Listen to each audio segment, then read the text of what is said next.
مخکې خبره واورئ مخکې شهادت د الله طرف یو لوی نعمت دی هسې به هم یو ځل مړ کېدل زموږ په دې کلي کې سپین ږیرې بچ شوی په هغه په خپل مرګ مړ شول بیا موږ ډډې مرګ نه موږ خلاصېدو والا نه موږ په موږ راځي لیکن تاسو ته پته شته دی کوم کرنیل چې راغلی دغه کرنیل لون کرنیل شهزاد صاحب و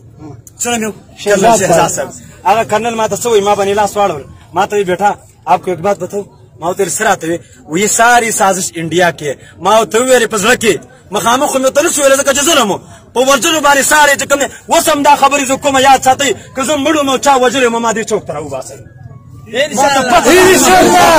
سړی په دې علاقو کې پرې نه ښودلو لیکن مخکې ته د کرنل خبره وکړم ما ته وایي انډیا کې سازش ہے نو ما ورته وویلې جب انڈیا وہاں سے اتنی تشریف لے کے آتی ہے اتنا تکلیف کرتی ہے اتنی مشقت اٹھاتی ہے وہاں پر آ کے ایک بڑے کپتان کو کیوں نہیں مارتا میرے والد صاحب تو ایک عام آدمی ہے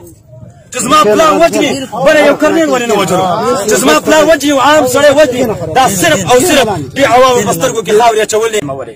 دا یاد ساته دا د الله قانون دی مرګ چې په کومه ورځ باندې راځي لا یستقدمون ساعة ولا یستأخرون نه به یو سکند مخکې شي او نه به یو سکند وروسته شي بېګانۍ واقع درته وایم بېګانۍ صبر وکړه وخت بېګانۍ بېګانۍ خبرې وکړه محترم موږ خو دا ظلمونه موږ سره شوي دي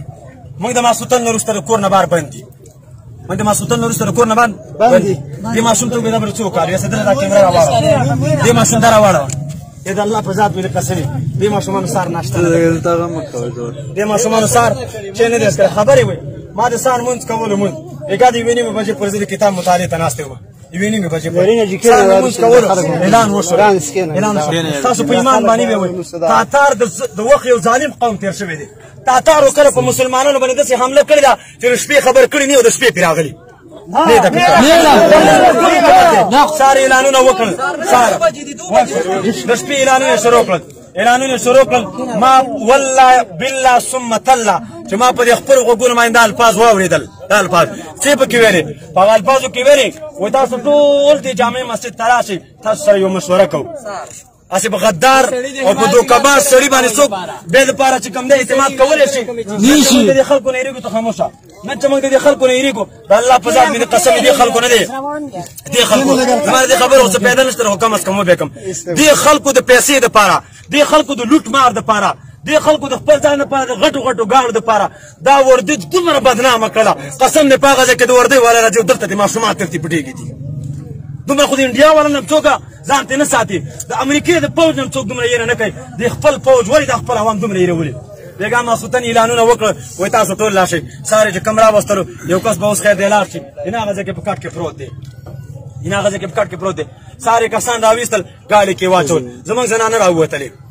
زنانه راووتلې لاره کې ورته ودرېد چې څه جرم یې کړی دی اوس خو د الله بندګانو انضمام شوی دی اوس خو که حکومت والا سړی دی خو عین دی عین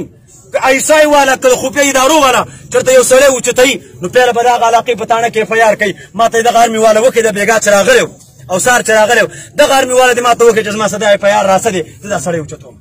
په کوم ثبوت باندې اوچتوي هلته په بر چمرکنډ کې په کیمپ کې د دې د صوبېدار د سپي هم نه حیثیت هم نه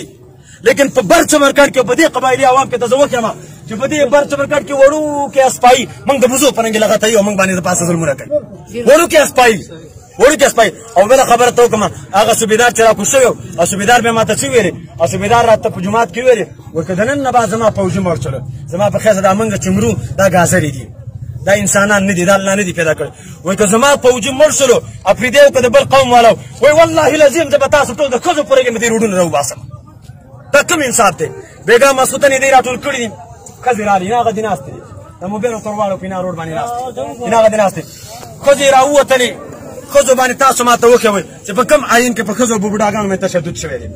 هغه ارمي والا زه اوس هم په دې سترګو کې مې نه یېرېږي هغه ارمي والا چې څومره فایرنګ په دې ښځو باندې وکړلو او دغه سړی په د کټ کې پروت دی په د کټ کې دا یې دومره ووالو دومره والله العظیم چې امریکا ما دومره نه دی چې په هغه مسلمانان باندې بېګا ماسوتن یې په ګاڼې کې راواچول ښځې راووتلې روډ ته ښځو ویلې بهی دا زموږ نه ورې وړئ هغه فوجي شرم والله پکار دی کاش ته تا ته تنخوا کمه میلاویږي دا د پاکستان